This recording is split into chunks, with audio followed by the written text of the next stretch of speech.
Welcome to the For the Love of the Game podcast with your hosts, Jefferson Belfort and Brian Hernandez, and our special guest, Dan Group.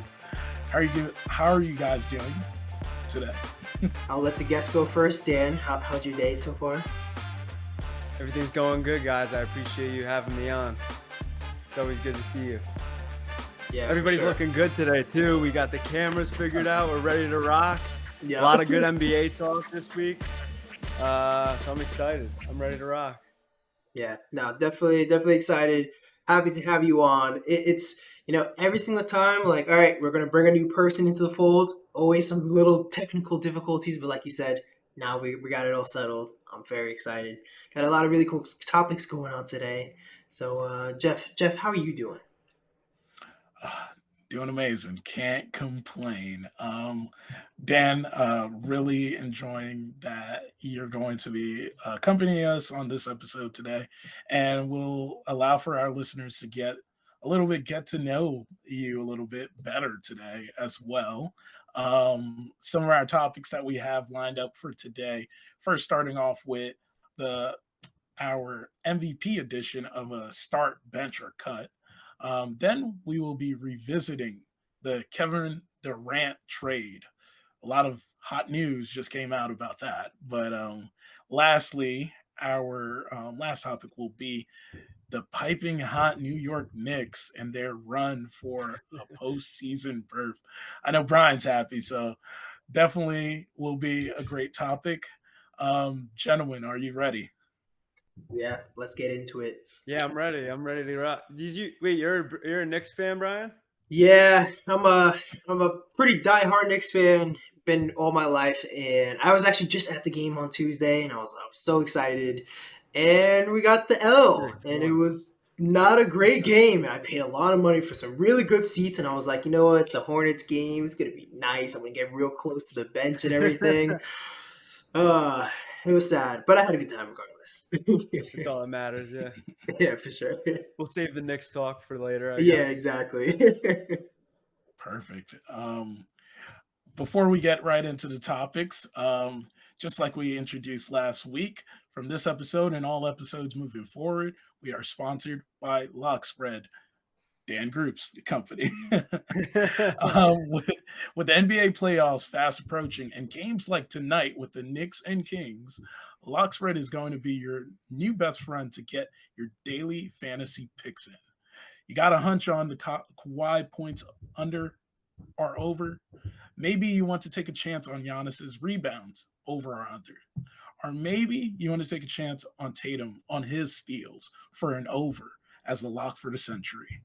Lockspread allows you to take the challenge in multiple sports, not just the NBA, with options in the MLB, NFL, UFC, etc. Whatever player, whatever game, know that Lockspread will have you covered. Remember, when you log into Lockspread, to use the promo code to take advantage of our sign-up bonuses. If there's a game, it's always a lock with Lockspread. Thank you for listening, and thank you, Dan, for the sponsor. Yeah, of course, guys. I appreciate it. I love that intro, man. I might have to steal that one from you and have other people start using it. Hey, you gotta give for the people listening. You gotta give Jefferson full credit for that. I didn't pay him to say that. I could cook up a pretty good script. Yeah, for sure. And also, the code, as Jeff was saying, is pretty much the show's name, 4TLOTG. All the information is going to be in the description. Sign up. A lot of great stuff on there. And yeah, super excited for that. Perfect. So let's roll right into it, Dan. You're already, you seem very bubbly and ready to talk. So let's get to know you a little bit more for our listeners, so they understand what they're getting into with Lockspread. And first, let us know about you, and then we could go from there. Mm-hmm. Cool. Yeah. I'm happy to be on this podcast specifically because I've actually been a big basketball guy my whole life. Growing up, my main sport was always basketball. So always would love to come on and talk anything basketball related, right? I played basketball in high school.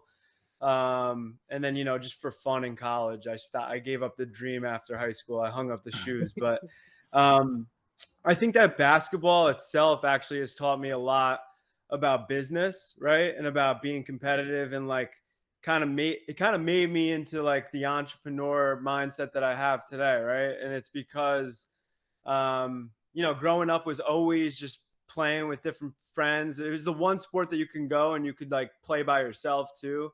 And I don't know, it just made me more competitive, and more into sports. And I guess that kind of carries over when you're coming into the business world, right? And you want to create a product and you want to create a brand.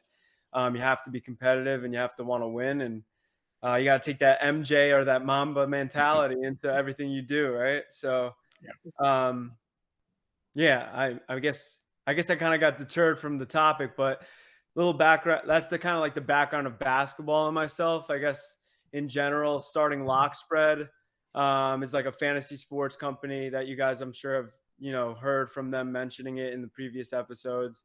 What we do is you could come and you could select either more or less on any player's stats. Um, and I did it mainly because I'm just passionate about how the industry is so new. I love sports and I love the entertainment that sports gaming and sports, betting is going to bring to people, right? When you have some skin in the game and you're watching it, there's nothing like it. And I'd say, yeah, it gets people more excited, right? Rather than just watching your team. If you have some money on the game, you're going to be like a little more invested in the outcome. So, yeah. I agree. It brings in a new genre of individuals that may have not looked at basketball and that perspective of like the fantasy side of it, right? Me and Brian, this is beyond the podcast. We're in a fantasy group together, so like being able to kind of go against what you think, like going Yeah. up against yourself, it really puts it in that perspective when you're using lock spread in that sense is if you got a hunch that this individual is going to do better than they're projecting, take a chance on it. And it definitely does, as you mentioned, give you like some more skin in the game, keeps you glued to the television a little bit. There's a lot of good games happening today, like I mentioned in the Mhm. promo earlier, with the Knicks and Kings. Obviously, we're going to talk about the Knicks later, but like just shows you how more Yeah. engaged you could be into each player and truly just enjoy everything that you're seeing on a daily perspective. Yeah, and it's funny because like someone made the point to me recently that, well, for example, let me take a step back. I always thought like, oh, we're only on players, right? So it's kind of tough because it's like, you always want to have some skin in the game on your team, but essentially, if you're picking the overs on the players in your team, then you're hoping your team does well. You know what I mean? So Yeah. Yeah. it's like if you have a favorite team, pick the overs on those players, and then you're rooting for that team too. It's a kind of a loophole around our little only players rule, you know? Yeah. I like that too, because especially too nowadays of just the generation growing up, a lot of guys don't really like actually, following a specific team. Like a lot of people are like, hey, my favorite player is Kevin Durant. And now you follow him, you're a Brooklyn Nets fan this entire time. Now you're a Phoenix Suns fan. Like that's kind of Yeah. how sports is generally kind of trending to going forward. So like it's pretty cool that like, hey, this actually caters towards that, and now now Yeah. you can have it with your favorite players and go for them. Who's your guys' favorite players? Like growing up, I guess, or all time? Ooh. So growing up, it's funny because Brian just said that, and Mhm. probably the one of the if Brian is not the only person I know that's like that, there's only a few other people I know that are actually just fans of a team. And for Yeah. because Mhm. of that, for me, like it really has always been Jason Kidd, and it really has not changed as like a favorite player since That's then. my guy. Yeah. As it's hard for me to think of any other player I really have that affinity for other than Jason Kidd in my life. Hmm. It's tough for me because like there's so many just because like Jeff is saying, mainly just been a Knicks fan. so many bad Knicks players here for so long, and like there's no one really to go crazy towards. And even like I don't know, I was always a Allen guy. Houston, man. Yeah, exactly. Like that's very good one. And like I don't know, I always like that 15th man that's on the bench that has that potential, and you're like, oh, that guy's gonna come in and like go crazy. Um, I don't know. I actually, even outside the Knicks, I would actually probably say one of my favorite players just to watch is a lot of Penny Hardaway. Um, I don't know, him and Shaq in those days, like watching those, like that's a lot of fun. But nowadays, or Yeah, it's even in the awesome. last, yeah, in the last like I don't know, even 5-10 years, I really like haven't thought of it a lot. I can't say like someone like Jeremy Lin because he was only on the Knicks for for so little, but like that moment was so special at that time. Yeah. And I don't know. That's a tough one. That's a tough one for me. I have to. I would What have to about think more. Latrell Sprewell, bro? I like Sprewell's nice. Sprewell's nice. How about you, Dan? Who would be your favorite player? Jefferson stole mine. My favorite player is Jason Kidd. I got a signed jersey in my drawer. Actually, I gotta figure out a time to hang that up. I just haven't had the money. I just haven't Yeah. really been putting the money together to frame it yet. It's been sitting in my drawer for like a year, which is kind of disrespectful to the GOAT. But but no, I got Jason Kidd is my boy. I always like grew up going to the Nets games. Loved going, even though we were always pretty bad, except for like that one playoff run with him, Richard Jefferson and Vince Carter. But yeah, Jason Kidd is my boy, my I guy. like it. I like it. Same here. All That's right, nice. perfect. Well, thank you, Dan, for joining us today. And as we go into these topics, um, I think that you're going to be able to give us a fresh perspective on some of the things that we're going to talk about. So let's get right into it. For today, we are going to be doing a start, bench, or cut. I'm sure everyone is familiar with this if you've been a part of NBA Twitter and the toxicity that comes with it. Is is seeing a photo of three individuals, and then you have to choose whether or not you would start, bench, or cut. These three players, I am pretty sure, in most minds, are clear cut. This clear cut decisions on the candidates are front runners for MVP, and those individuals being Giannis Antetokounmpo, Joel Embiid, and Nikola Jokic. Guys, whoever wants to start, who would you first? I think I want to start with the scandalous side first, and go with cut. So, who would you cut in this group of guys? And obviously, the starter would be who you would pick as the favorite to win this MVP this year.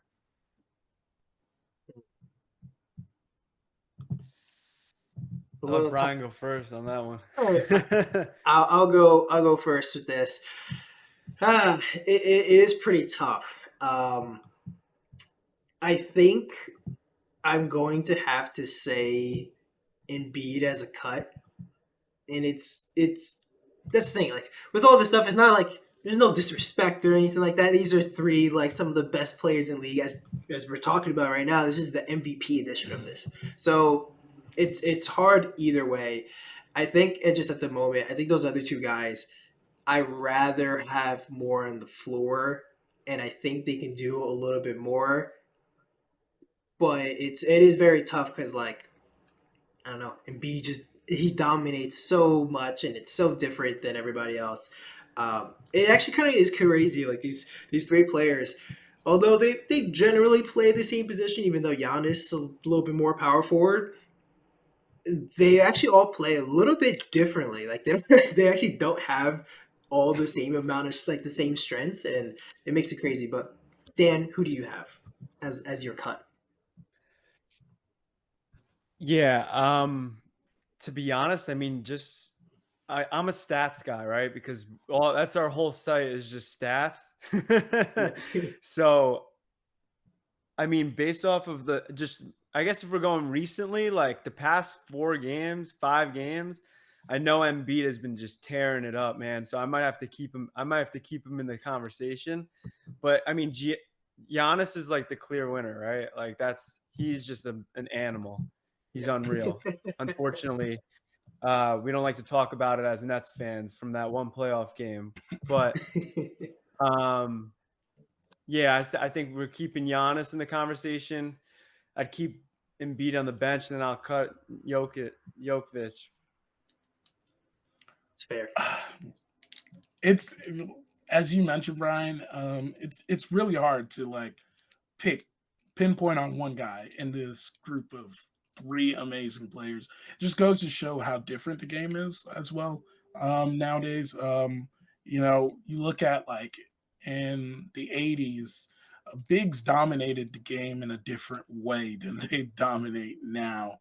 And when we say dominate now, it really is just like a class of bigs. Like there's a clear cut, like I love Nick Claxton, right? Like, but there's a clear like line of demarcation between every other big and Jokic and Giannis and Embiid, right? So like there's just like it's like a glass ceiling that they can't like get Yeah. to for these other centers. So in this perspective, it makes it really hard to like single one out. But for me personally, um, without the politicking, all of the stuff, I don't know if you guys kept a close eye onto what was happening this week Yeah. with JJ Redick and Kendrick Perkins and their beliefs as to who should win the MVP. Taking all of that out of there, and like I said, the politickings behind it, I think that my first cut, and it may be crazy to say, is going to be Giannis for me. I think Giannis is an impressive player. He has had impressive numbers this year, but there's a reason why I think I would put Giannis down for this one, even though I think that he's defying the odds this year with Middleton not being there. Is for me, I think that it's more of, and it sucks to say it like this, but like I really want Embiid to have a chance at one, and I Yeah. think that he's putting himself in a conversation where he can be. Um, Jokic, why I keep him in the conversation is because he's just all around doing everything for that team, and he's been doing it for the last 3 years. And there's rightfully so. There's a reason why he's been in contention for MVP the last 3 years. So my first cut is Giannis. I do think that he brings a lot to the table, but I think I'm gonna have to cut him.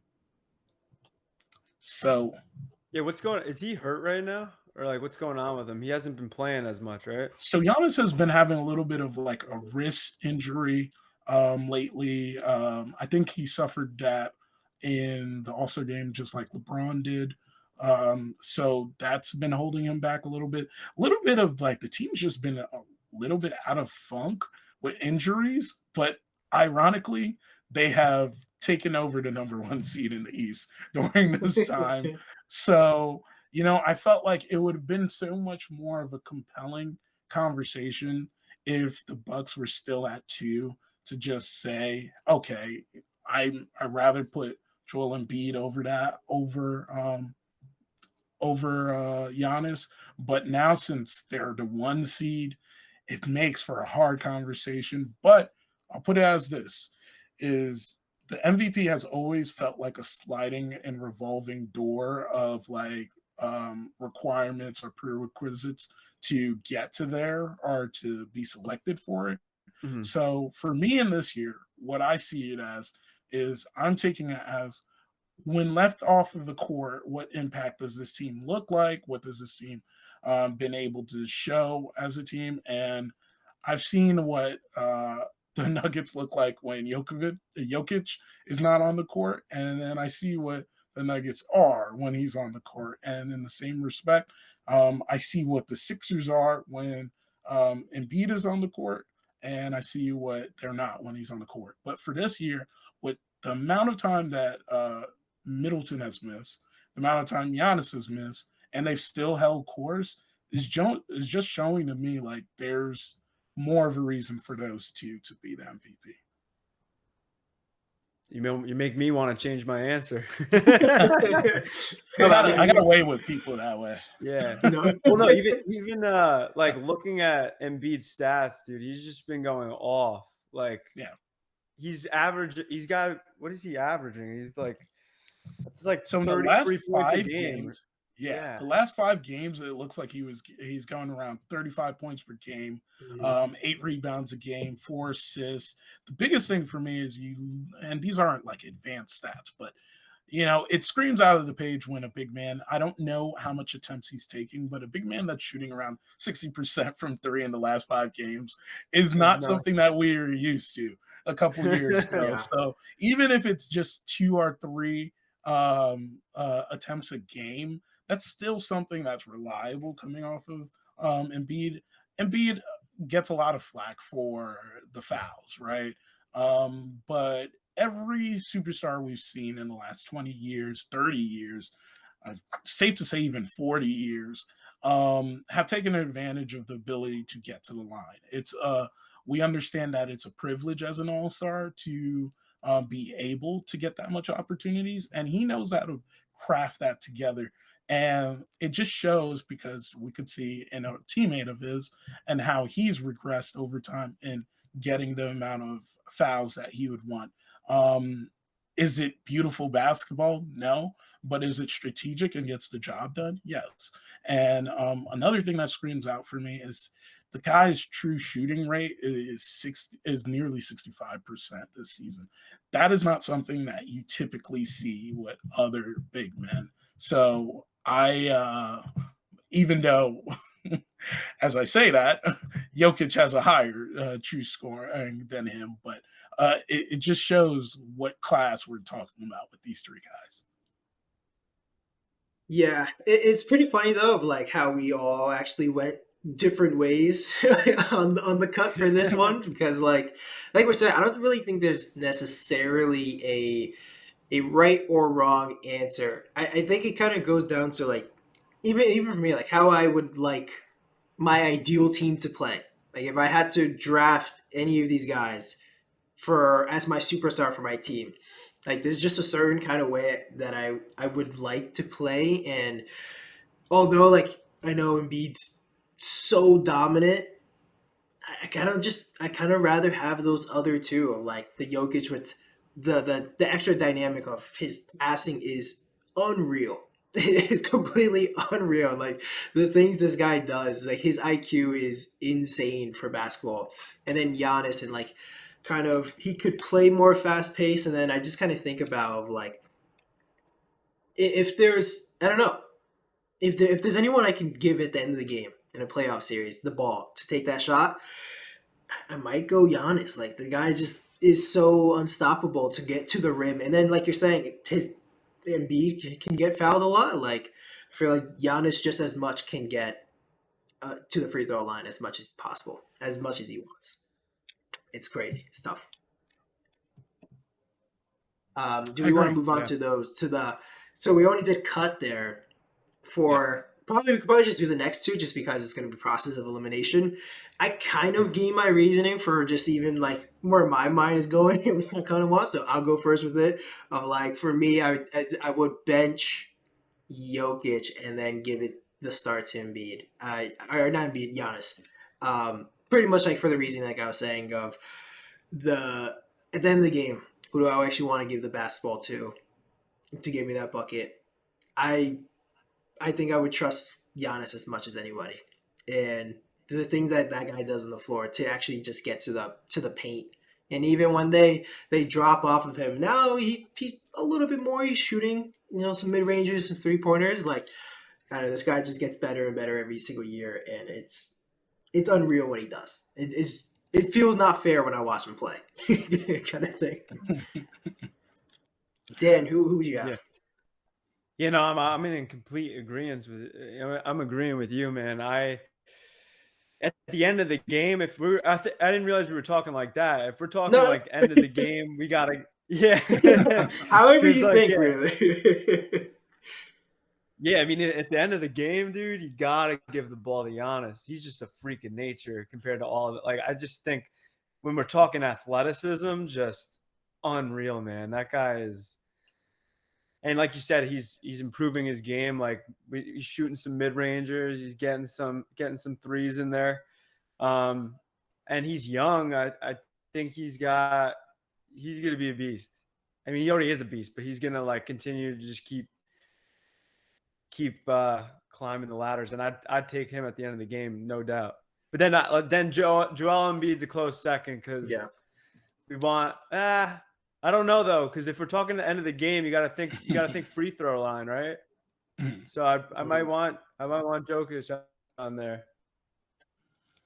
See, Can't even pronounce his name out here, but I want him out there. You know, it's Jovic that's in Miami that's throwing me off Oh now. yeah. Whenever I hear his name. Yeah.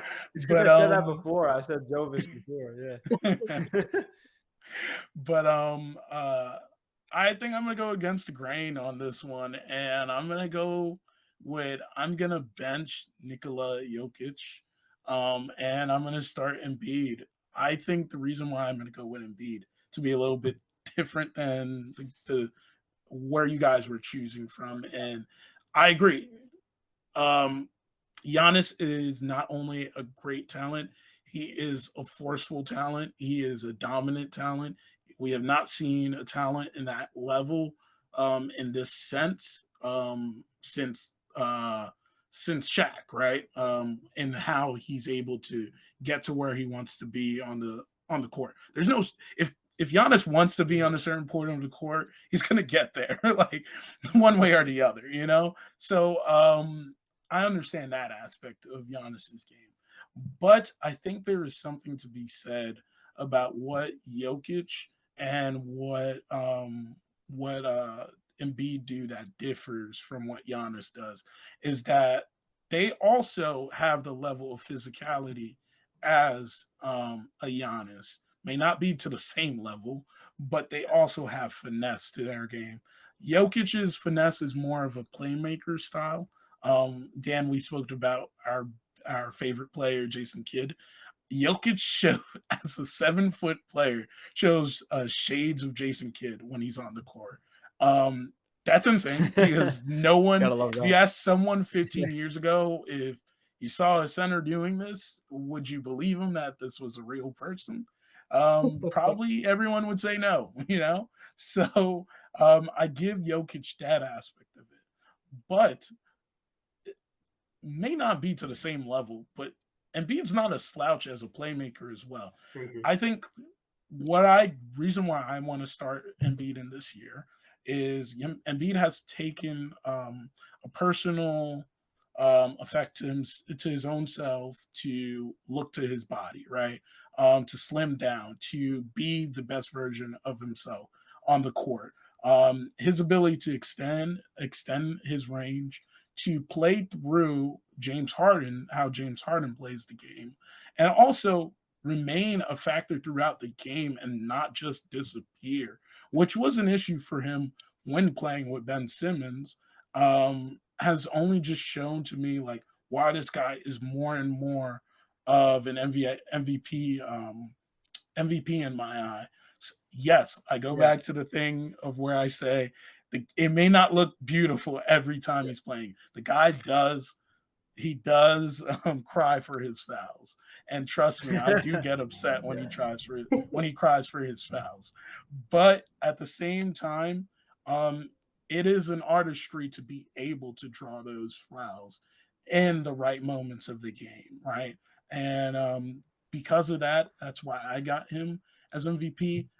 They've been really, really quiet. The East has been really, really quiet about the efforts that the Sixers have been doing this year.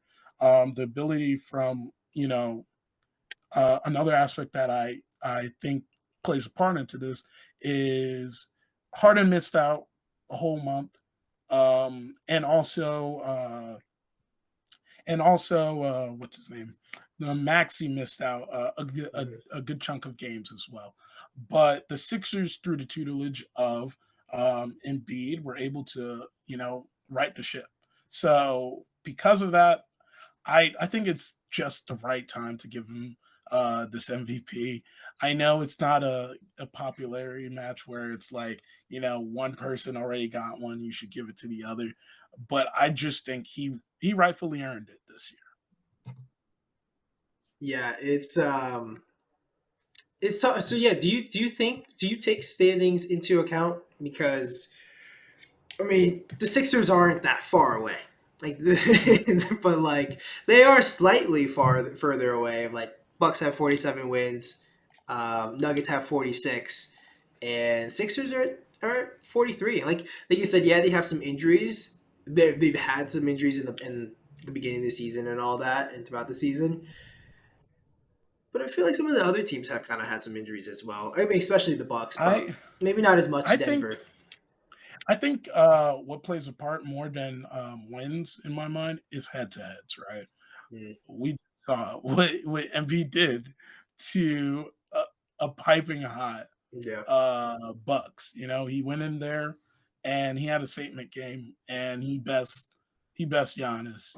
Earlier in the season, he did the same thing to Jokic. I think that that's more than enough to prove, in my mind at least, that he has the right. He is having a campaign that is rightfully supposed to end with an MVP award. At least that's how I feel. Yeah. Well, now I'll ask you guys a question. Do you factor in the fact that given Giannis and Embiid are in the East, and then you got Jokic in the West? I feel like the East is nice this year. There are some lethal Yeah. teams in the East. I mean, just the top like 5 teams off the bat, those are all like championship contending teams. All right, maybe I hyped up the Knicks a little too much, but that's because I'm on Brian's pod. You know what I mean, though. Knicks You are know already what I'm champion. saying, though, right? Like it's like Yeah. the East is competitive, man. It's a tough place to be the top dog, and you got 2 of those guys who are killing it, and then you got the West. I mean, I'm not saying the West has just been kind of a mess this year, honestly, in general. Like you got like Yeah. some, I don't know. So I guess you factor that in when you're talking about the conversation, or I guess that goes back to what I was saying about the sliding scale, right? Yeah. When I first how I preface this whole conversation is every year feels like there's a new criteria as to how you win an It's true. MVP, right? yeah, So true. Jokic was able to win it because he has a lot of he has a lot of triple doubles. The advanced stats speak to him, and he was able to do it without all-star level teammates, right? Um, that's still the story that would be said this year. But I think, yes, I agree. I think I would factor strength of conference. It's what happens in a lot of other sports, right? Like you look at college football. That's a big thing with strength of schedule as to being the reason why you will get a top seed. So, in my mind, I would say yes. I'm gonna look at who they competed against. I'm gonna look at who they had to go up against every night, or more than more than what the West is looking at, and making a decision based off of that.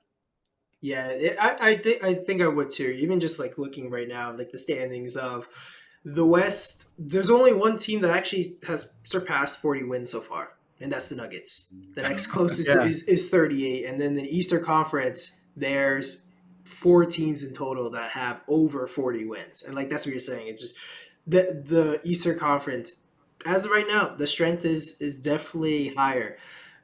Past the deadline, maybe it's equaled out a little bit more, especially with like what Yeah. happened with Kevin Durant, and maybe this is a good segue to revisit for our next topic of revisiting the KD trade. But like even there, like they had to face the Brooklyn Nets at that point, which at the beginning of the season Exactly. looked very nice.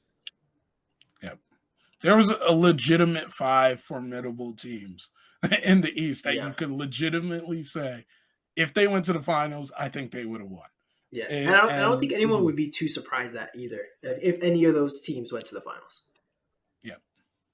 All right, like you said, Brian, a Mhm. great segue into the next conversation. So I don't remember the exact day of the trade deadline, but on the last day of the trade deadline, I believe actually I think this is a full month It since might be. the trade deadline. I think it was February 9th. Let's Was see. it?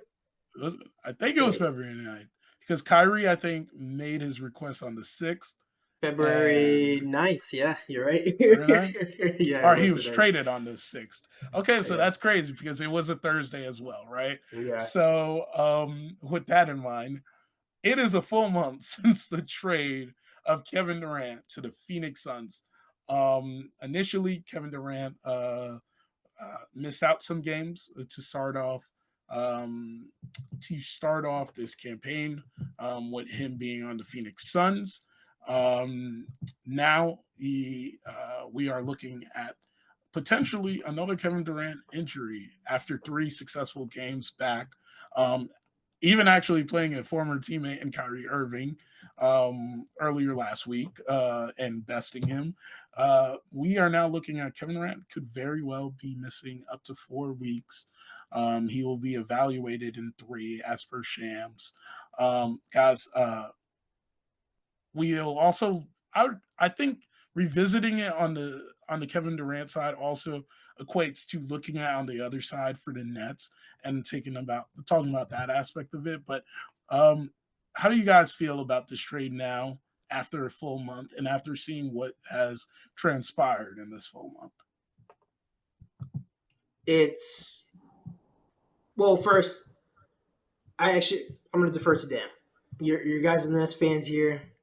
Defer to you first Oh man. before I Oh jump man. I'll in. tell you what. I just started playing pickup again, and I refuse to buy KD's or Kyrie Irving's shoes. So I'll start with that. All right. I like it. I like Before I get a little too triggered right now. All right. But no, I mean, with that being said, I really like last year I went to the Knicks Nets game and just like being there in person, like seeing them on the court, like ah man, it hurts, dude, because it was awesome to see them like work when they were working together and there wasn't controversy and he like finally was allowed to start playing. Kyrie was finally starting allowed to start playing again, and you had them working together as a team, like they would have been so good. And I just don't understand where then all this like the politics got involved and like all these shenanigans. And at this point, you know what, send them away.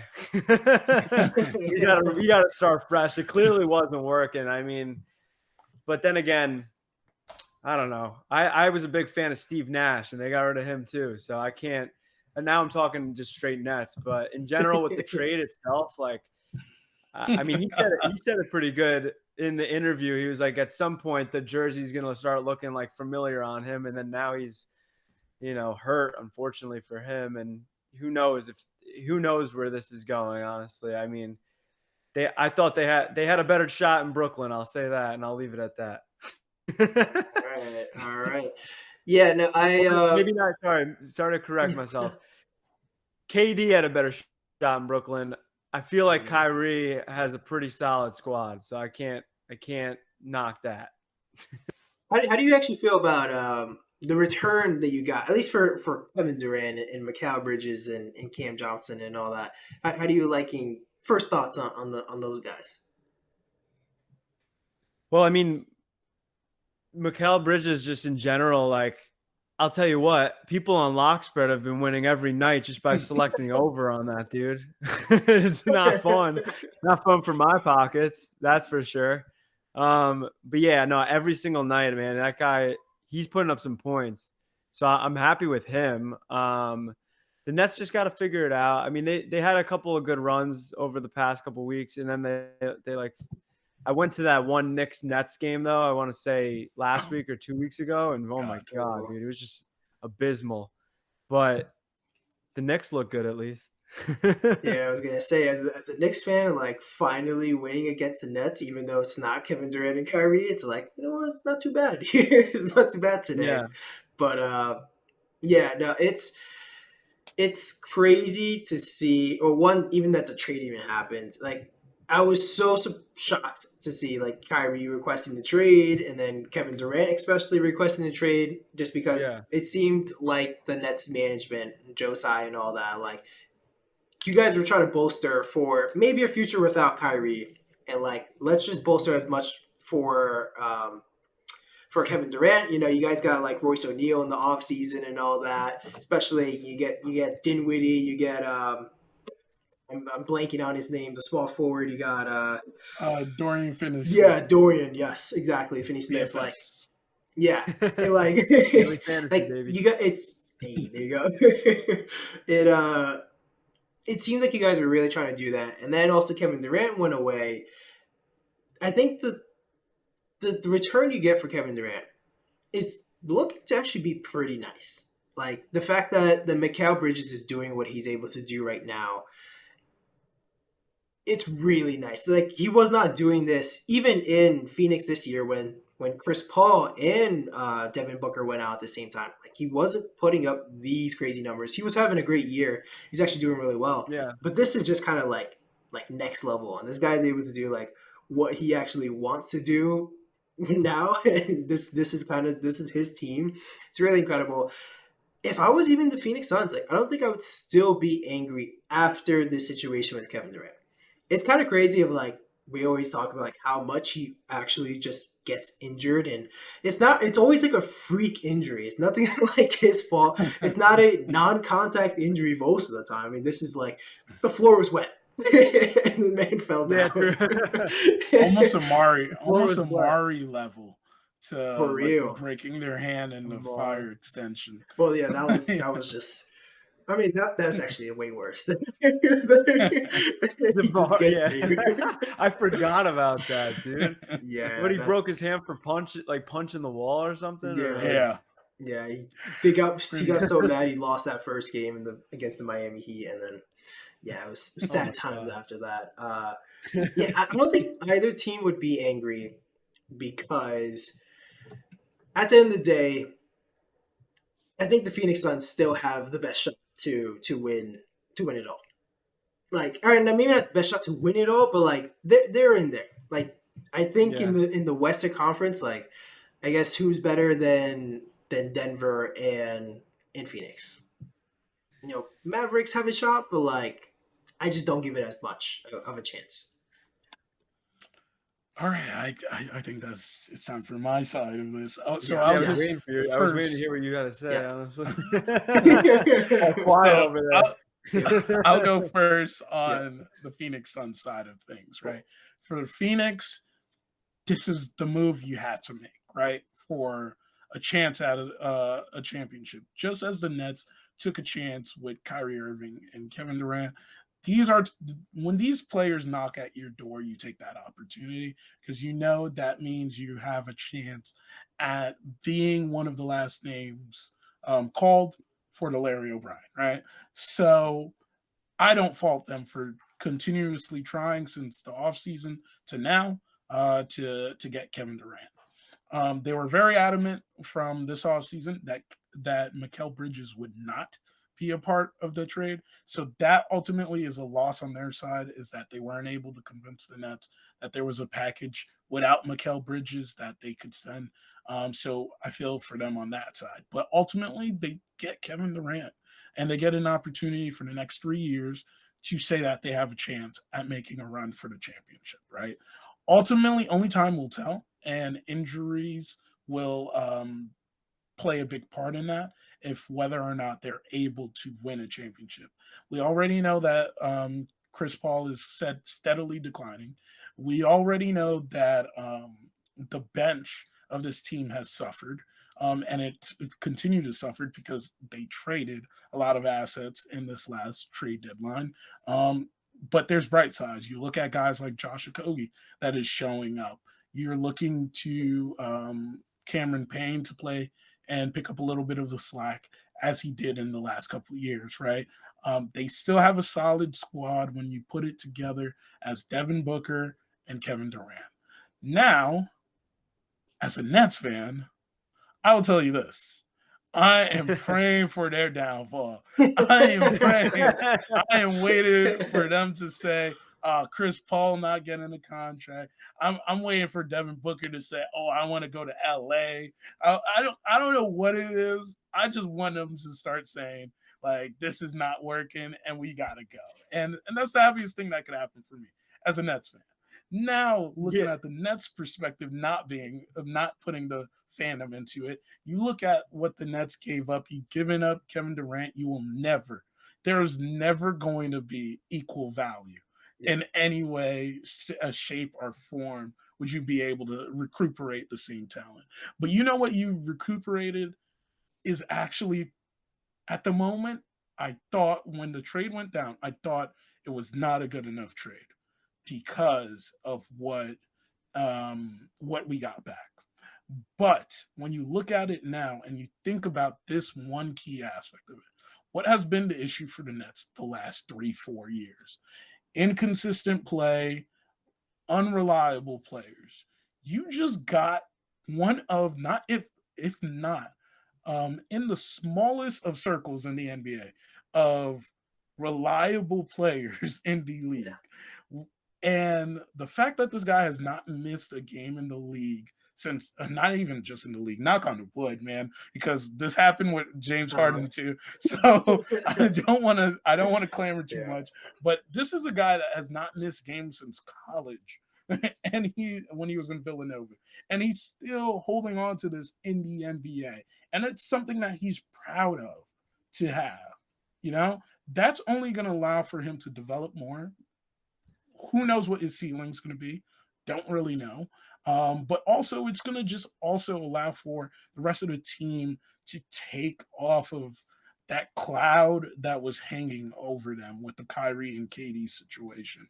Now, I do think that the team is not, if you started the season over again, this would probably be a play-in team at best, but they are where they are because of the standings they had before that. I think they just play it out the rest of the season, but you be competitive as you can, put more pieces together. I am not a big fan, Dan, you mentioned this.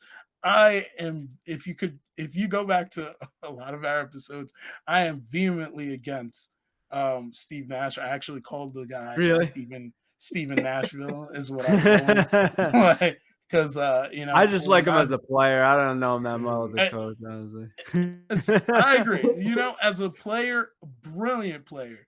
As an X and O's coach, I don't think that was the job for him. I think he would probably be better not, in the considering front office role. Yeah, look at the talent he had, man, and he just blew it.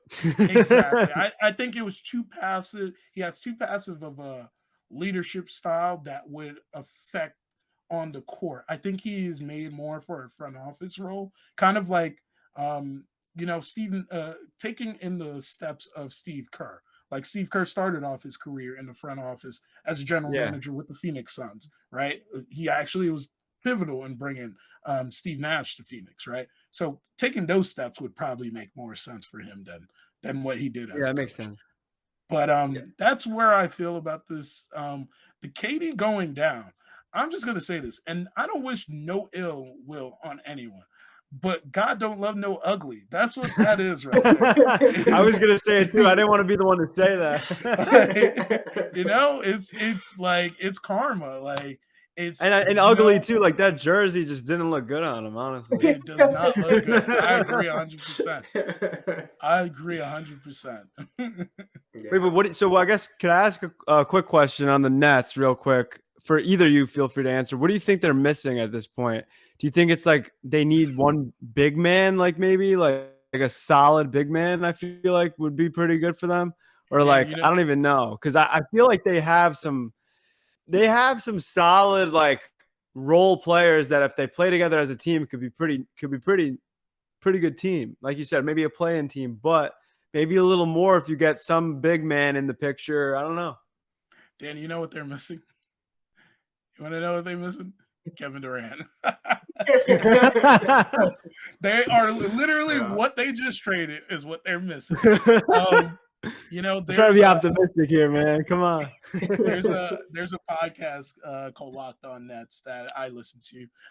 There's a simple plug right here. There's one of the hosts. His name is Doug Norrie, and he made this joke when there was a lot of rumors about the Kevin Durant trade. Is saying that, hey, if you trade Kevin Durant, you're gonna be able to get enough picks and young players so you can get to trade for a guy like Kevin Durant in the future. So like that's it's a revolving door in that sense where you hope you could get or recuperate another star in the future.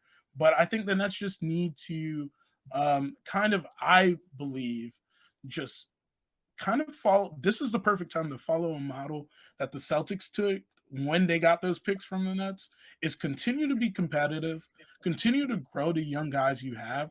If you luck into talent, you just continue to have them play into your system so that by the time that they get to an age like a Jason Tatum or a Jaylen Brown, they've just been so ingrained with the culture that their talent is now superseding what you expected them to be. So that's what I would hope the Nets to be. Who knows if that's where they go. All right, perfect. Going into our last topic before the weekly roundup. As of today, the New York Knicks are heading into Sacramento to light up the beam potentially for that orange beam, I guess, in Sacramento. The Knicks are heading into Sacramento with a 39-28 record for third best in the Atlantic Division, not Atlantic City, and fifth in the Eastern Conference. Knicks being led by Jalen Brunson, who's actually, Brian, do you know if he's back tonight or not? He's actually, yeah, just saw the report. He's available for tonight, which is very nice because otherwise that was going to probably be a blowout loss. All right. Well, then Jalen Brunson is back. You have Julius Randle going back into form, that all-star form. RJ Barrett, not too shabby. And IQ having a career night just recently in the midst of their 9-game winning streak. Sadly, it ended against the Hornets, but they are still piping hot, winning 9 of their last 10.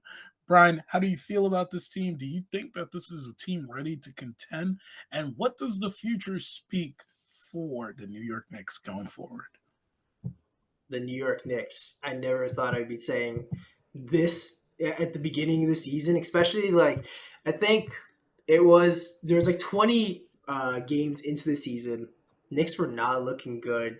Tom Thibodeau, recently there's a report, I think from your own Weitzman, just pretty much talking about like Tibbs is talking to his friends, being like, "Hey, I think I'm gonna get fired tomorrow," kind of thing.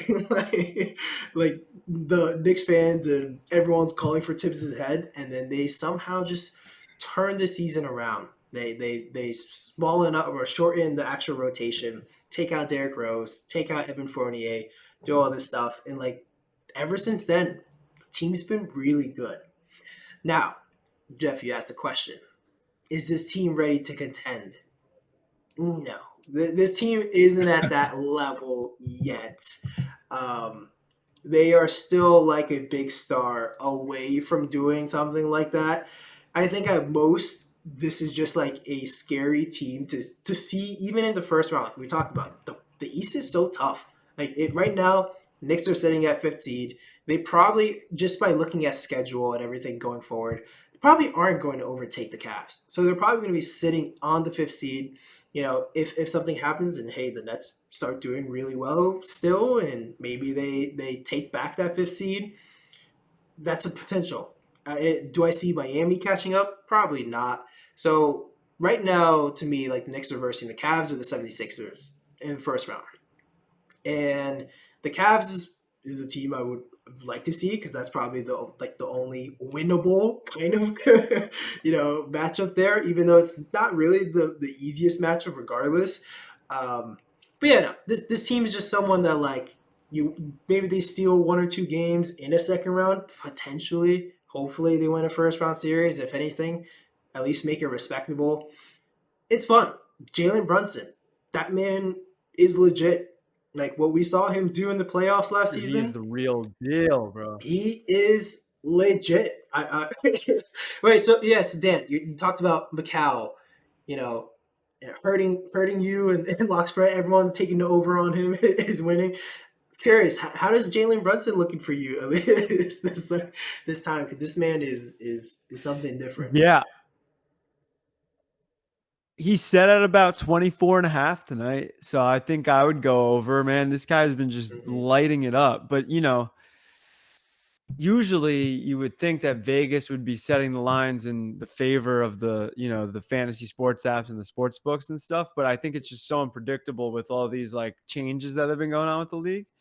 Yeah, But dude, just going to I've been to I want to say like 3-4 Knicks games already this year, and they are legit, dude. I really, if I wasn't a Nets fan, I would be in on the Knicks right now because they are just like, I mean, Jalen Brunson I didn't even know who he was until this year. yeah, Honestly, I had no idea who that was. yeah, I walked into the stadium and he was just lighting it up, and I turned to my buddy. I'm like, "Who is this guy?" I think I forgot they were playing the Pistons and they were in overtime, and this guy is just taking over. He dominates the floor. He can he has a really good ability to not only like make the right decisions with the basketball, but he is somebody that I would not feel afraid of like giving him the rock. You know what I mean? oh yeah, RJ Barrett, on the other hand, you need to get more out of him if you want to yeah, be the real deal, honestly, because he is a solid player and he has the potential. But even when I'm there at the game and you're watching him play, he looks a little like scared for some reason or timid. Like he needs to be more confident with the basketball. And then yeah. I mean, you got Julius Randle too. Like you guys got depth. You guys are good. But yeah, I think if RJ Barrett could turn it up, you guys will be serious. Like the Yeah, real deal. it's crazy to see just how I used to love RJ so much, but like I just can't believe in his game. Like there's something about it. I watch him Yeah. every single night. The guy is not like explosive athletic. He's like very average at everything. Like he's not really bad at one thing, but he's just super average at everything. And it's like, and then this guy is he wants to be a number one option, even though I don't think he's really ever gonna get there. He wants to do that. He's he every single time he drives to the rim, he loses the ball. He gets. I wonder. I would like to see the stat on this.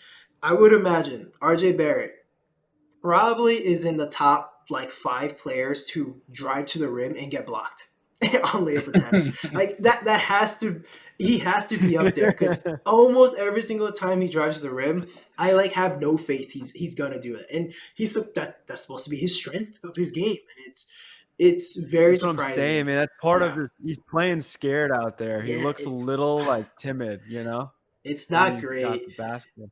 Do you like the comparison that everyone always says, and like I can kind of see it is if he can somehow just become, a poor man's Jimmy Butler, because like Jimmy Butler is kind of similar. Like he doesn't have that crazy athleticism and everything, but he mastered like that mid range, and he mastered the art of getting fouled and all this other stuff, and that's what brought him to that next level and everything. If RJ could I somehow do that, then the potential, I don't know. what I fear Yeah, why I don't think he can become that is because it's like two different trajectories, right?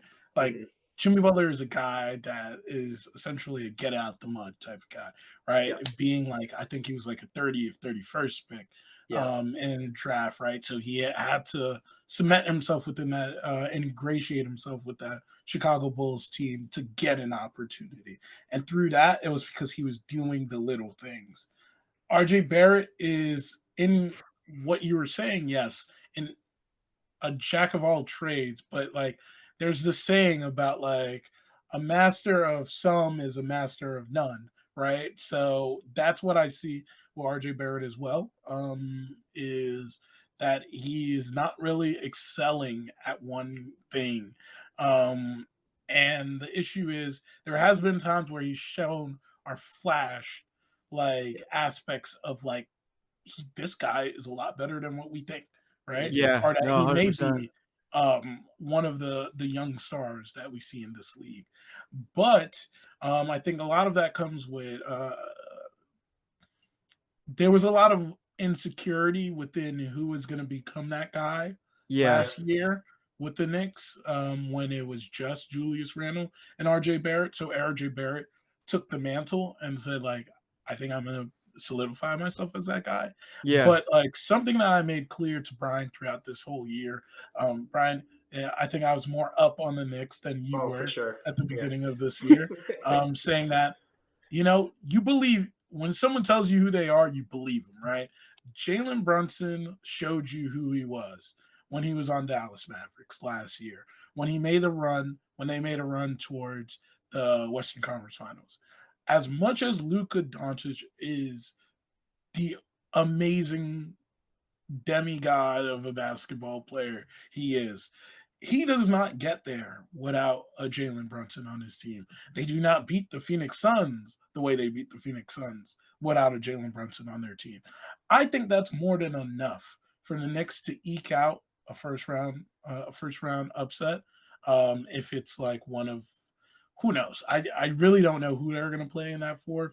It does look like it's going to be Cleveland right now, but I could see them winning that first round. I could see them making it very, very interesting with a Sixers, Bucks, or Celtics. I think the best scenario for the Knicks and what the Knicks are actually secretly wanting is for the Celtics to fall into fold at that 1 seed again, and they make a run from the 5th seed or the 4th seed against the Cavs and try to see what they can do against a team like the Celtics. And we saw how a motivated Celtics goes in there and beats the Bucks last year.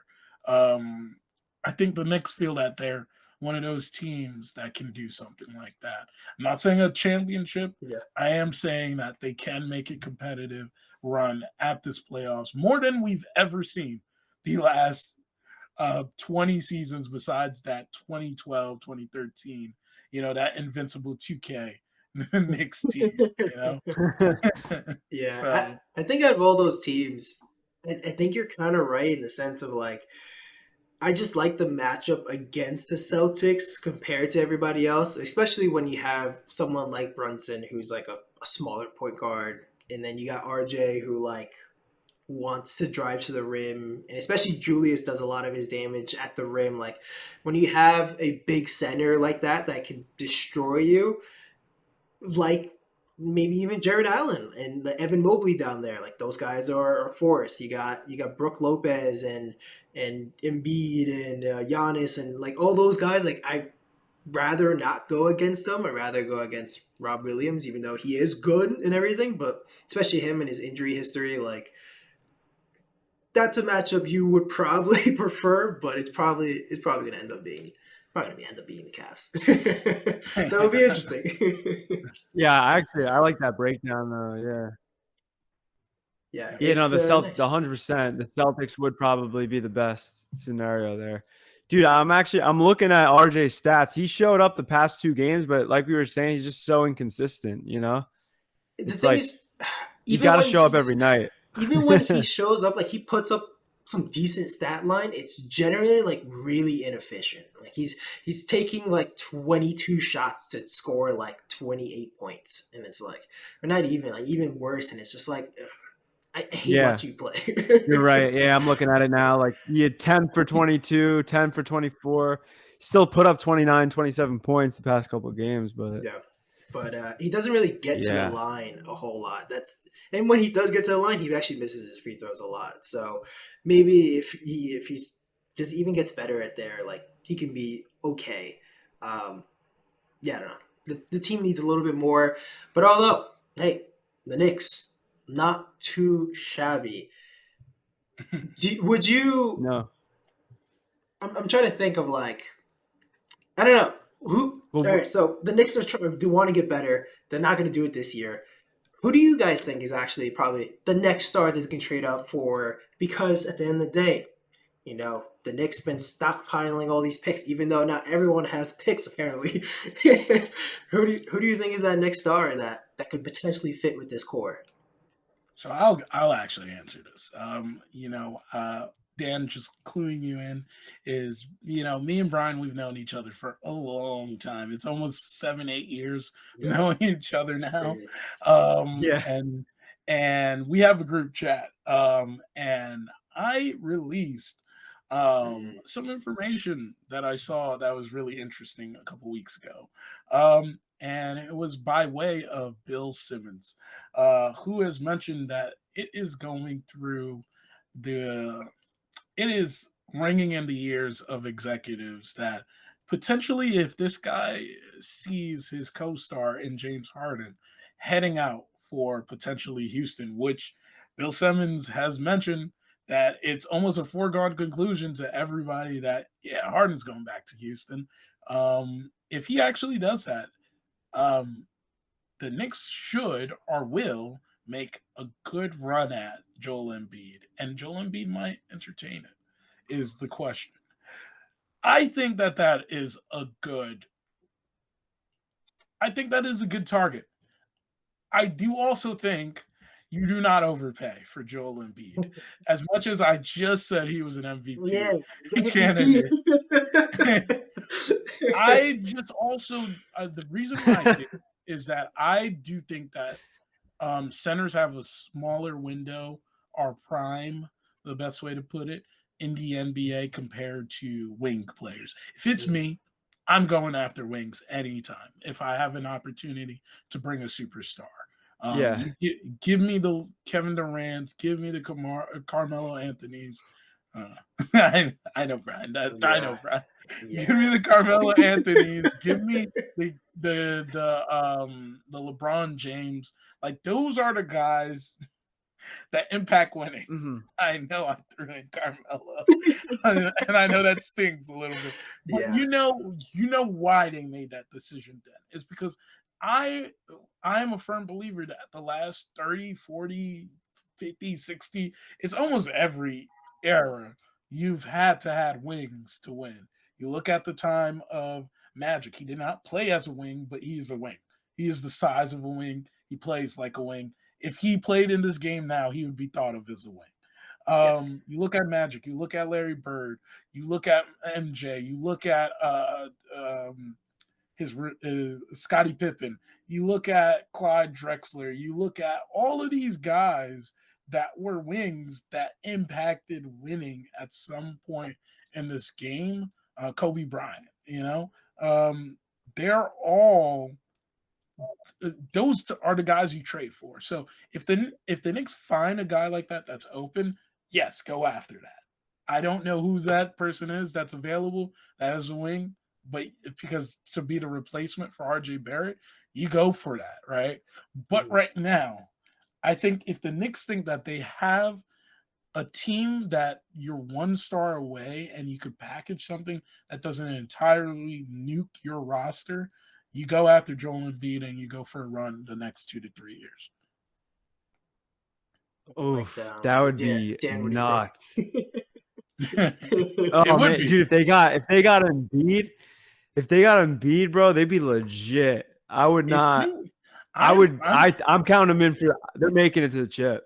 I'm saying it right now. They get Embiid, bro. They're getting the chip. I don't know if they're winning the chip. They're getting there, bro. I'm telling you right now. I think it's safe to say, and I don't know how you feel about this, Brian, but I think it's safe to say if you get Embiid and you get a couple pieces and you had to part way with Julius Randle or you got to part way with RJ Barrett, I think they would want more of a Randle, if anything, in that case.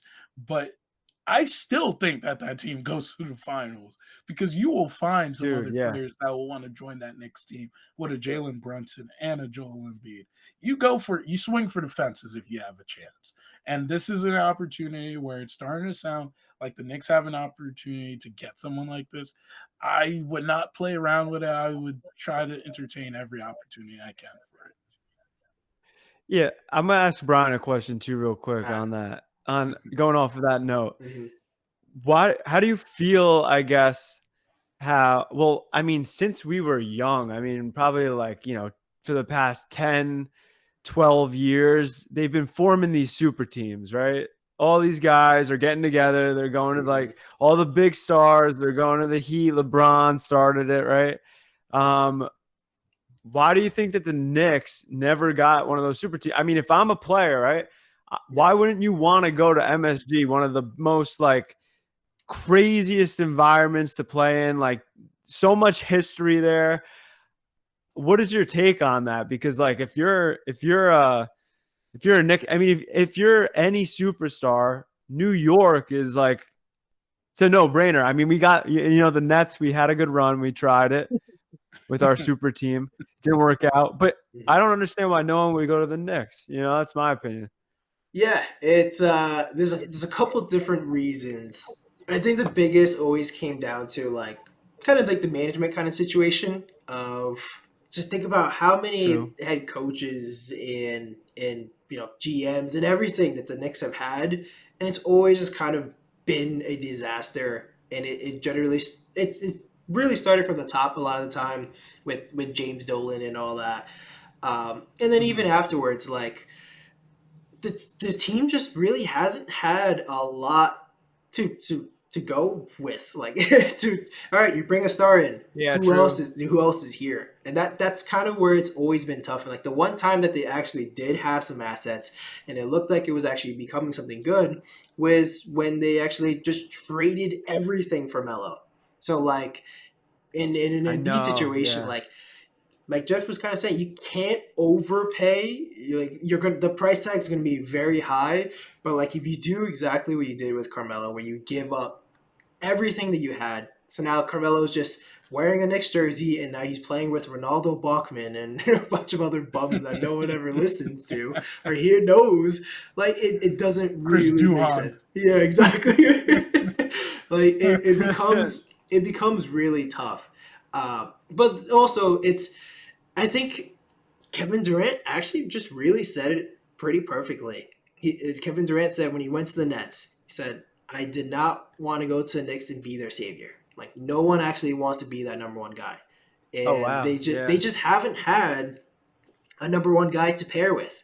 So That's fair. I mean, I guess it's been now tough. they do though. I mean, they got some.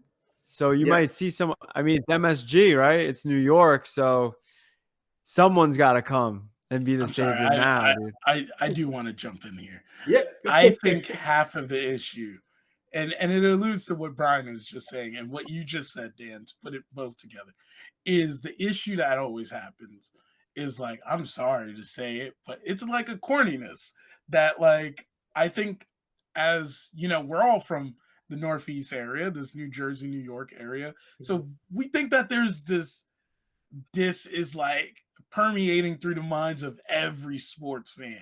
Like this thought. True. Me being able to have now moved out of the Northeast, be a couple different parts of the world, you start to realize not as much people care about New York, cares Yeah. about Manhattan as much. Some players don't even care about winning as much. So like if you're gonna make the decision to go there, it's I think the best way to look at it, think about like what you just said, and then I think about like how someone like a Stephen A. Smith, every time he talks about any team, it's Yeah. not even just the Knicks, any team in New York, you win a championship, he's like, you're gonna be coronated as like a savior, as a god, you're going to be revered, they're gonna build Yeah. statues for you. Not everybody wants that, and I think that that plays a part into how some players receive it and perceive it. And the fact is, too, it's easier to do that with the Lakers because they've already had that history of doing that.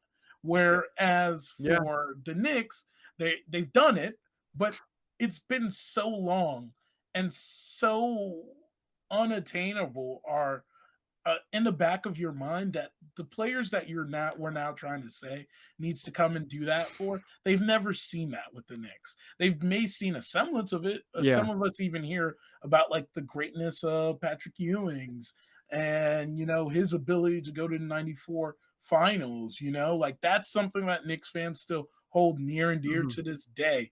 But guess what? As much as people said that these players would be coronated and stuff, how many times does anyone talk about Patrick Ewing? And he brought him to the finals, which they said people would go crazy about if you even just did that. So like it just goes to show like some Yeah, of it is that in this area we love sports, we do know sports, but we also do not think about how much it does not affect other parts of the country in sports. that's a really good point. Yeah, it's tough that they just haven't really won anything. And there's so much that also just kind of goes into it of like I'm even at the point where like Dan, you're talking about, hey, it's MSG. Who wouldn't want to play there as their home court? I actually really don't True. think like Knicks actually have like a home court. Like they really don't, because anytime another player comes or another team comes, everyone is playing at their best because it's the same thought process of, oh my god, it's MSG, it's the bright lights, and a lot of times too, players get sponsored, and they get sponsored, they have a couple $1,000s to wear these specific shoes to come to this game. Now I'm this much richer and I'm this, that. It's a party, it's a great time. A lot of players that's what you see, some crazy performances against the Knicks. Also, the teams that they're playing against are generally pretty bad, but like, there's all this. There's a lot of extra stuff that like, it's, I think, a lot nicer to have that on the road, and then also just the big spotlight, like Jeff is saying. There's in LA, Yeah, there's a big history of winning and all this other stuff, and you go to New York, there's a huge spotlight, and there's a history of losing, and but that's the thing. If you change it around, it's yep. nice and everything, but it's very hard to change that perception as we've seen. I'll piggyback off of that too, Brian. It seems that like I agree with that because it feels like more of as when you're on the road, those are home games for you because Yep. there's all of these Knicks fans across the country, right? That Yep. go to these games. That you look at the Heat game that Julius Randle hit the game winner. That was a game where there was a lot of Knicks fans there, and it was pretty evident that was the case. It was even evident that there was one of the men that is suing Jim Dolan right now, one of the Really? lawyers working on the Oh lawsuit, yeah, that actually is a Knicks fan that is not permitted to go to MSG. yeah. So he went to the game in Miami. So it just goes to show there's Knicks fans everywhere. That they're not suffering from fans. Let's put it as that. Yeah, that's why like ticket prices True. have just been insane, and like they always sell out, and it's ridiculous how much you have to pay to go to a Knicks game. It's not fair. Um, I think we covered the Knicks enough here. Let's go to the weekly roundup and wrap up the show. So, rapid fire. Rapid fire. Have a couple topics here. First one here. We talked a little bit about it last time, Jeff, as you know. Lonzo Ball. We just got some big news today. Lonzo Ball is probably going to need a third surgery on that left knee. And if he gets that third surgery, which is looking like it's going to happen, it's going to take an extra 6 months of recovery and rehab, which is probably going to not let him start at the beginning of next season. Quick thoughts. Let's go, Dan. Quick thoughts for the Chicago Bulls, Lonzo Ball. They're missing him out. What do you think? Man, I don't even know if I could speak to that, to be honest. I haven't been following the Bulls like that in a long time, but I mean, I have watched him kind of try to come up. I was going to say come up in the league. I mean, he's, relatively newer in the league, but yeah, I guess you hate to see that, especially after all that hype his dad was hyping him up so much. Yeah. That's And true. like, he just I mean, there was a lot of hype around him. I definitely like saw the playmaker in him, like the ability to get other players involved too in the beginning of, when he was playing, especially when he was playing on the Lakers, and then, he bounced around a little bit, but I don't know how you come back from that. I mean, we see what happened with D Rose, right? Yeah. It's brutal. These injuries just keep Sorry, piling up. Chicago. And Yeah. yeah, Jeff, quick thoughts. Yeah, no. Recently there was a report where they spoke on how it's affecting that what they felt is affecting a lot of the players in the league right now is the expectations of the AAU circuit that they are putting their bodies are overexerting their bodies at such a young age, which is the reason why we're seeing the injuries we see now. I think that I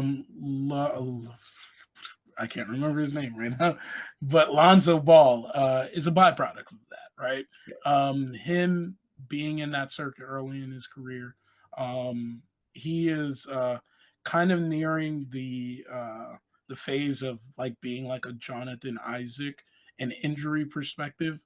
It's sad to say because like the guy changed his game so much and he did so much for his game so he could get to this point. From that point of where he was on the Lakers, where the guy had an unorthodox shot, to changing that unorthodox shot while he was on the Pelicans, to even in that first year with the Bulls, wind up becoming a solid point guard for that team.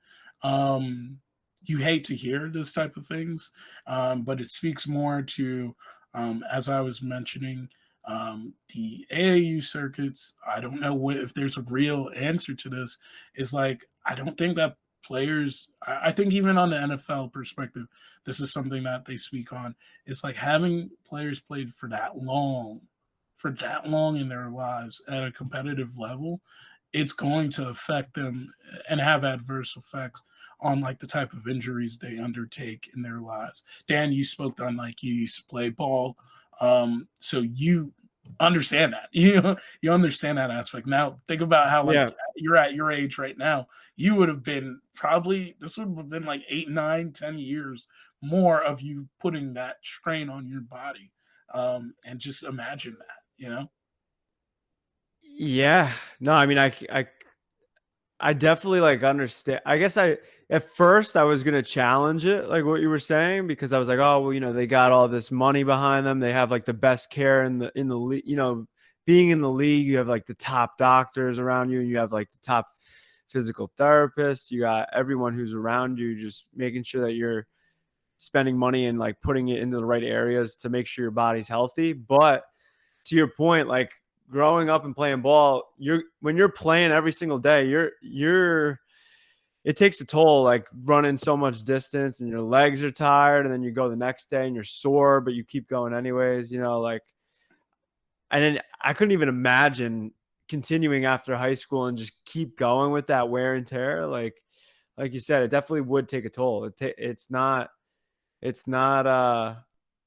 as like, I guess, I mean, it's definitely, and it's partially a controversial opinion, like somewhat of a contact sport. Like you're definitely getting banged up if you're playing aggressively, right? Like, and I mean, I would hope so if you're getting to the NBA that you're making aggressive moves, right? So, Yeah. Yeah. yeah, no, like you said, you're gonna take some wear. I'm sure he is gonna need to really do some extreme PT to get back to where he was, and who knows what he'll be after that. I mean, it's tough. I, I add this last part to it as well. Is everybody's opinion on it is subjective, right?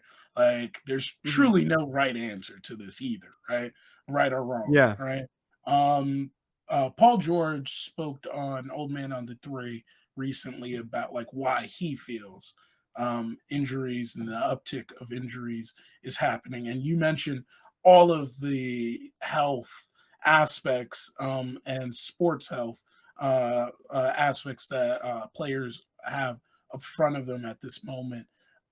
He mentioned that what he think, and I honestly think this is a good idea or a good way to think about it as to why players are getting injured more often. And his opinion on it was that players just are not in the effort of sports health, they are limiting things that made calluses for these players in the past. and make them tougher to withstand a season. So he mentioned like two-a-days are not a thing as much. He mentioned the aspect of full ramp practices are not a thing. You hear that as well too. You listen. I remember listening to Yeah. All the Smoke podcast with Klay Thompson when he mentioned how he watched like Kevin Durant and how Steph Curry would practice. These guys are doing practice at full speed, and that was just common. That was a commonplace for every team a while back, but that's just not commonplace. A lot of teams now do not practice in between games. A lot of teams take days off after back to backs. So like it's opening the doors to a lot of soft tissue injuries, and that's why we're seeing Yeah. the increase in injuries. And I actually believe that to be the truth is that it's just not as much as, like I mentioned, a strain on your body. There's also a bit ability of, if you keep it in rhythm, it shouldn't be as much of a problem. Yeah. And to Yeah. So you're piggyback, talking to kind of like. no, you're good. I was just Oh, sorry. so Go ahead. I was gonna say. yeah. Yeah. Go for it. Go for Yeah, it. no, I was just gonna say he's talking to the league's like, I mean, in general, do you feel that people are how do you feel that now you see players taking like these rest days, right? And you see them like not playing when you but then you like reverse it and or do you think it should be more like the Allen Iverson days, right? Like where he didn't even care about practicing, right? He would just go out there and compete when he had to, right? Like it's a different mindset. And I feel like like you said, they're putting more emphasis on the recovery now because it is important for your body to recover and like you need that. But yeah, I'll let Brian take it from there. That was my final mark. Nah, the only reason why I want to jump in here is because even the next three that I had, I'm just gonna jump all together. They're all injuries, so I thought it was just a good, little add to the topic of, and we can even give thoughts of, how do you think this is actually going to affect their teams? But someone like Brandon Clark for the Memphis Grizzlies, one of their really, probably like more impactful players, suffered a season-ending left Achilles tear, so now he's going to be out of it. You have Jeff mentioned Jonathan Isaac, who has his entire career, the guy is, I think, 25 years old, has just been riddled with injuries and left and right. And he finally got back to playing basketball after, I believe, like 2 years of just not playing. And again, now he just underwent surgery to repair a torn left adductor and is going to miss the rest of the season. And then lastly, we have Zion Williamson, who's missed more than a couple handfuls of games in this entire season. Pelicans were looking like one of the hottest teams coming out of the gate. Zion looked fantastic, like Zion generally does when he plays, but again, came into another injury. Now, recent news is he has another setback in his recovery, and now he's going to miss a minimum of 2 weeks. Guys, quick thoughts. Like I said, kind of flows into the rest of the conversation we're talking about of, players sitting out and coming back, and quick thoughts. Let's go with Jeff. Yeah, so let's talk about Zion. He is actually someone that you would want to have on Lockspread and make decisions on his over and unders, right? But sadly, we just haven't seen enough of him this season. I went on a limb halfway through the season that I thought this team was a title contender, but they just cannot get their top players on the court. This has been something that I've been saying and kind of goes and it goes hand in hand with what we were just mentioning is the ever so apparent aspect of star players are more injured now than they've ever been, and they've been given more opportunities and more ways to not be injured, which makes no sense to me. Like there's just every way they've taken every step to make sure that these players don't get injured, and yet we're seeing them get injured more often and sit out more often than ever, which is just so mind blowing for me because I understand. There's some people that are of the mindset you pay for a ticket, you pay to see the team, you don't pay to see an individual player. So you understand you're subject to that, right? But as a kid, I'm a grown man now. It doesn't matter to me if I miss out on seeing Kevin Durant at a game. Yes, it would be great to see him at a game. It would be great to see LeBron James at a game. But it's for those kids that go to these games. I feel for the opportunity to see LeBron for the first time, the opportunity to see Devin Booker for the first time, the opportunity to see Luca for the first time, and you're not able to see these type of guys because they're either missing games because of ramping up, because of injury management, is something that just is sullying the brand that you're of basketball you want to show, right? Like it kind of like just makes the game less important in my mind. Now going on to the other players, Jonathan Isaac, man, I feel for the guy. Same thing I was gonna say to finish up the Alonzo conversation is I fear for their mentals. I pray that they're able to get the right help that they need at this time. You hate to see this when you get setbacks like this because these are setbacks that are not normal.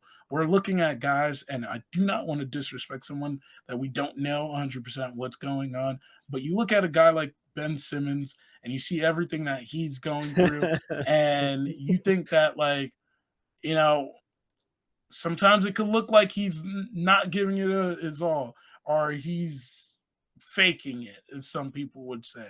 But when you see these guys that are giving their all, that have changed their games, that are trying to be on the court, but they just are so unlucky with their bodies, you feel for those type of players in that case. Yeah. Yep, and that's it. Oh wait, there was another person you It was mentioned. Brandon Clark, the last one. Brandon Clark. Brandon Clark, not really as big of a. It is a big loss. It is a big loss. I'm not gonna lie. It's a bigger loss because of just everything just seems to be piling on Memphis right now with Ja, with Dylan Brooks, with now this. It is starting to pile up. But I think that I think that if barring that John Moran can come back sometime this season, Brandon Clark, yes, will be missed, but it won't be as big if John Moran is a guy that is still able to play in the rest of the season. I forgot about Which we John don't Moran. know. Yeah. So that was the last person or last piece of news that I had on Weekly Roundup talking about the John Moran situation of, where as of right now he's going to at least be away from the team for the next 4 games. He's wrote his apology letter, but just this entire season, John Moran, and a lot of people actually say like probably one of the more likable players and more entertaining players just to even watch in the league. There's been drama this entire season, and I want to ask specifically you guys as Nets fans who's been through the drama reel in these last couple years with Kyrie and Kevin Durant. Right now, John Morant's situation is crazy.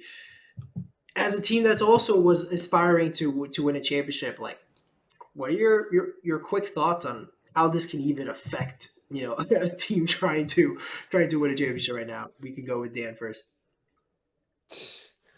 I mean, I guess it makes me think, right? Because when you're growing up and you want to become an NBA player and you put everything you got into training every day, and like at some point that time is going to come and you're going to have that attention on you, the spotlight on you, you're going to start competing at the top level. I mean, he is an unreal superstar, no doubt about it. But when you get to that point, you got to do whatever it takes to like be the complete package, right? Like you got to wear that on your sleeve and understand, all right, I got all this attention on me now. Like I gotta one, become a better speaker in interviews. It doesn't just start and end with you on the court at that point. It's like you worked your whole life to get to that point. You can't just start and end on the court it's what you do off the court too. And it's just like a given though. It's like almost like everyone grows up and you see these things happen because if you're watching TV, like you see like Gilbert Arenas taking the gun in the locker room, like that stuff. You see it all happen and you see how it unfolds for them. So to think that you wouldn't learn by watching the people that you looked up to make mistakes for you, I mean, it's kind of unexcusable in my opinion. But I mean, hey, like he's a human being. Maybe he was with the wrong crowd. Like there's two sides to it, right? Like he runs with the wrong crowd. So what? I mean, he's a good basketball player and that's what he does. But at the end of the day, like then you could think of it as a parent. I'm not a parent, but I'm sure your kid who looks up to John Morant, if they're on that live feed at the time, like it's just not a good look, man. Not a good look. Oh, Jeff, you're muted. Oh, my bad. There you go. I agree. When you make the decision, we're all in the professional space of selling, right? Outside of this, right? These passions that we have, right? So we understand when we walk into our careers, into our jobs, there's a level of professionalism that we carry ourselves with. There is also a level of you wear the organization that you keep around, right? Like you're a part of how people see or perceive your organization is a part of you, right? Perception wise, it's not great when you have a guy that clearly does not need to be uh does not clearly need to live or lean into these aspects of his life anymore because he's in a different part of Yeah. his life now. But ultimately, like you mentioned, we don't understand, we don't know what he does or has to go through on a daily perspective. We also do not understand the trauma that he's carrying or he's dealing with at this given time. There's an aspect of now, and I want to stay away from like the speculation side of this thing, but speak more to how I would want it to be handled. Is I would love for there to be ability for Adam Silver to have a sit down with him, get to understand where and what is affecting this. Why is this becoming an issue now? This was not an issue when he started in the league because I'm sure the individuals that are causing issues are become persons of interest, and the last couple incidents with him have been individuals that have been friends with him for years. So why is it only rearing the ugly head now? And that's where if I was Adam Silver, would want to understand why this is happening before I deem that he needs to be suspended or he needs to be punished in any way. It's unfortunate once again because this league, as the days are passing by, we're not going to have another LeBron James we see. And it's pretty clear and it's pretty glaring that there's going to be a suffering of having a face of the league very soon once LeBron leaves. John Morant is one of those players that is vying for that face of the league. You don't want a guy like that to True. not take this lightly, and not understand what is in front of him and the opportunities right in front of him. Yeah. Yeah. I didn't even think of that. I mean, I 100% agree with you. I hope that could happen where he can have that sit down. They can understand more about like where he's coming from on that. And also I just got to let you guys know, I got to hop off here, but Yeah. I really appreciate you having me on. This is awesome. I love doing this. Yeah. This would be sick. Anytime you guys want to talk about the NBA, just let me know. I'd love to pick up on your flow a little more with the pod and like get better with it with you guys. And I'm always willing to hop on whenever you want. Seriously, hit me up. Yeah, no, really appreciate that, Dan. Like, it's awesome having you on. Ton of fun, of course, for all the listeners. Like, check out Lockspread. Check out all the stuff that we have in the description. All the information is going to be there. Appreciate Doing it. some Yeah. really cool stuff, man. Like, this has been a blast.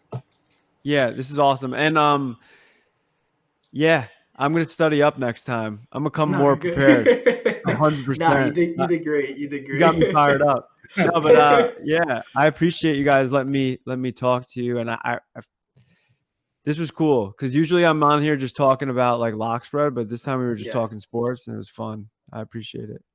All right. Well, thank you guys for listening today. Thank you, our special guest, Dan, for joining us today from Lockspread. Like we mentioned, please feel free to use our referral code. The referral code will be in the description. I believe the offer is, I believe it's a deposit match of up to $200 on your first picks. So please remember to look at that. Please also remember, if you truly and genuinely like this episode, please give us a follow, give us a like, and also comment, because we love to hear what you guys are thinking about as well. As we continue this journey this year, we are looking to get over 100 subscribers in the next couple of months. And but our we have some big dreams for the rest of this year. 2023 is coming to end as an NBA season, but for us at For the Love of the Game, we are continuing to grow, and we're looking to you guys for more opportunities to grow. Brian? Oh man, Jeff. That was just super well said. I don't really have much more to add other than just remember promo code 4TLOTG. Think about like very pretty simple, not too crazy. It's gonna be in the description again. Like Jeff said, like, subscribe, find us anywhere on all your podcasts. Leave us a review. You know, we do a lot of episodes and all. This is a lot of fun. We hope you really enjoy it. Let us know what you think. Jeff, what else are you gonna say before I cut you off?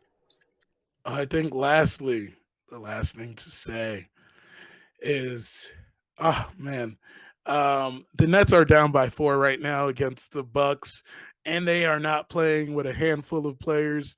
They're gonna lose, but it is truly a pleasure to see my team going out there and competing. I think that's it for me. Peace. Peace.